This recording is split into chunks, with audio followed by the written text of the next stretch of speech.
রবিবার সকালবেলা টিফিন হচ্ছে বাটার দিয়ে খিচুড়ি, আর দুপুরে স্পেশাল খাবার আছে বাটার দিয়ে টমেটো দিয়ে চাল ডাল, ব্যাস সিম্পল খিচুড়ি। বাবু এখন ড্রয়িং করছে, ড্রয়িং বাহ খুব সুন্দর। কালকে এটা কি সুন্দর ড্রয়িং করেছে জানো, ওই ঘরে নিয়ে আমার দেখাচ্ছিল জগন্নাথ। ও এই ছবিটা বাবু ফোনে দেখে দেখে ভালো কার্টুন জগন্নাথ হচ্ছে, তাই তো। কালকে রাত্রে চিকেন ম্যারিনেট করে গেছিলাম, ফ্রিজে অনেকগুলো চিকেন এনে রাখা আছে, তো স্কিন সমেত চিকেন এনেছিলাম, ওই জন্য স্কিন সমেত চিকেন ম্যারিনেট করলাম। ভাবলাম আজকে ভাত আর চিকেন করব, তো বৃষ্টিটা হচ্ছে বলে আবার চেঞ্জ করে নিলাম রেসিপিটা। তো বিরিয়ানি হবে আজকে দুপুরবেলা, বৃষ্টি হচ্ছে, ভাবলাম বিরিয়ানি খাবো কিন্তু গরমও হচ্ছে। এই দেখো এখানে পেঁয়াজ কেটে নিয়েছি, বিরিয়ানি সব গোলাপ জল, আতর জল, মশলা। আর এই মশলাটা আমি বাড়িতে বেটে রেখে দিই, গুঁড়ো করে রেখে দিই, অনেক দিন হয়। বিরিয়ানি মশলা আজও আমি কোনোদিন কিনে করিনি। আর এই দেখো স্কিন সমেত মাংস, এটা কাঁচা লঙ্কা, মোটামুটি মশলা দিয়ে সব ম্যারিনেট করে রেখেছি। এখানে দেখো জাফরান ভিজিয়ে দিয়েছি দুধে, তো প্রায় অনেকটা রেডি আছে। এখন ছটপট মাংসটা কষবো, ভাতটা করবো, বিরিয়ানি চাপিয়ে দেবো। একটা স্পেশাল জিনিস দেখাই, আলু বোখরা। আলু বোখরাটা বিরিয়ানিতে দিলে বেশ একটা টক টক ফল, তো ভালো লাগে। আগে মাংসটা কষতে দেবো, তারপরে একদিকে ভাতটা বসিয়ে দেবো। মাংসটা তেল দিয়ে দিচ্ছি, প্রথমে বেরেস্তাটা ভেজে নেবো। আলু সিদ্ধ হয়ে গেছে,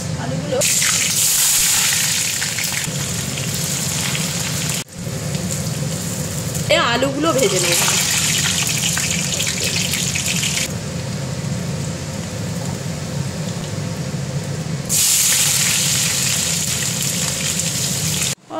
এদিকে বিরিয়ানি প্রস্তুতি চলছে, বিরিয়ানি রেডি করব না তোর ড্রয়িং দেখব। সৌনক, ওরে না, খুব সুন্দর হয়েছে, খুব সুন্দর হয়েছে। দেখো সৌনক জগন্নাথ দেখেছে, জয় জগন্নাথ, খুব সুন্দর হয়েছে, কালার করেছে।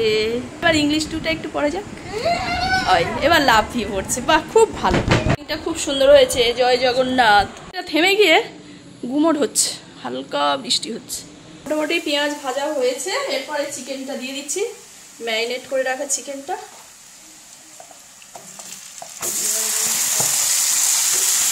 চিকেনটা পুরোপুরি হয়ে গেছে, কেওড়া জল, গোলাপ জল আর বিরিয়ানির মশলা দিয়েছি। এবার আমি গ্যাসটা অফ করে দেবো, দিয়ে এটা ঢাকা দিয়ে রেখে দেবো। এদিকে চাল বসিয়ে দিয়েছি, এই চাল দেবো, জলটা ফুটতে দিয়েছি, জলটা ফুটে উঠেই চালটা দিয়ে দেবো। চালটা এই ঘন্টাখানেক হয়ে গেছে, ভিজিয়ে রেখেছি। কিরকম লম্বা হয়েছে দেখো, ভাতটা বেশ লম্বা হয়েছে। আলু দিয়ে দিয়েছি, দুটো ডিম দিয়েছি, অল্প একটু বেরেস্তা দেব, ছোট বিরিয়ানির মশলা, কয়েকটা মাংস দিচ্ছি, 3টে লেয়ারে সাজাবো, অল্প অল্প করে দেবো। এরকম চাল দিলে ঝটপট। এটা আলুগুলো গুছিয়ে দিয়ে দিই, 4টে আলু বোখরা ছিল, সবটা দিয়ে দেবো, আর আনবো না। আলু বোখরা দিয়ে দিচ্ছি, চিকেনটা যা আছে সবটাই দিয়ে দেবো।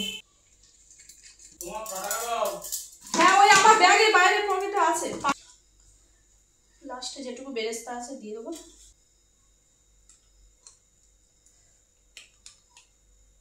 মোটামুটি সবকিছু দেওয়া হয়ে গেছে। আর একটা জিনিস দেবো, যেটা বাটার, বাটার একটু দিলে বিরিয়ানিতে ভালো টেস্ট। গোলাপ জল, কেওড়া জল, পাতরটা তো ফুরিয়ে গেছে, যা আছে ঝেড়ে দিই। এসবের জন্য দুধের মধ্যে যা দিয়েছি সবগুলো ঢেলে দিলাম। মোটামুটি সব রকম দেওয়া হয়ে গেছে, হাঁড়িটা বসিয়ে দিই স্টিমে। বাইরে বৃষ্টি হচ্ছে বলে দেখে বিরিয়ানিটা করলাম, কিন্তু এত গরম হচ্ছে, বৃষ্টি অল্প একটু হয়ে আরো গরমটা বেড়ে গেছে। বিরিয়ানি এদিকে স্টিম হচ্ছে, বিরিয়ানি ঝাঁকিয়ে নিয়েছি। চিকেন বিরিয়ানির সঙ্গে ডিম আছে, ডিমটা প্রথমে ভেবেছিলাম দেবো না, কিন্তু দিয়েছি, পরে আবার সিদ্ধ করলাম, করে দিয়েছি। ব্যাস একটু এটা কাটা, চলে আয় শোনাই, লেগ পিস সঙ্গে একটা প্লেট দিয়ে কাটা। আজকে ভাতটা না দারুণ হয়েছে, খুব সুন্দর লম্বা লেগ পিস। আর একটা মাংস পড়েছে কি করেনি, ঠিক আছে আর একটা দিচ্ছি। যাই হোক, আলু দুধ দিয়ে সিদ্ধ করতে যখন খেতে বেশ ভালো লাগবে, আলু আবার দুধ দিয়ে সিদ্ধ করবো। চিকেন তো একা একা ছাড়িয়েছি। খেয়ে নাও, একা একা খেয়ে নাও। দুধ দিয়ে সিদ্ধ করলে বেশ একটা সুন্দর। হ্যাঁ, আলুর টেস্টটা ভালো হয়, কিন্তু আবার বলি অত দুধ নষ্ট হবে, সিদ্ধ করার পর দুধটা তো ফেলে দিই। ঠিক হয়েছে বিরিয়ানি? মগরাহাটের বিরিয়ানির থেকে অনেক ভালো। ভালো।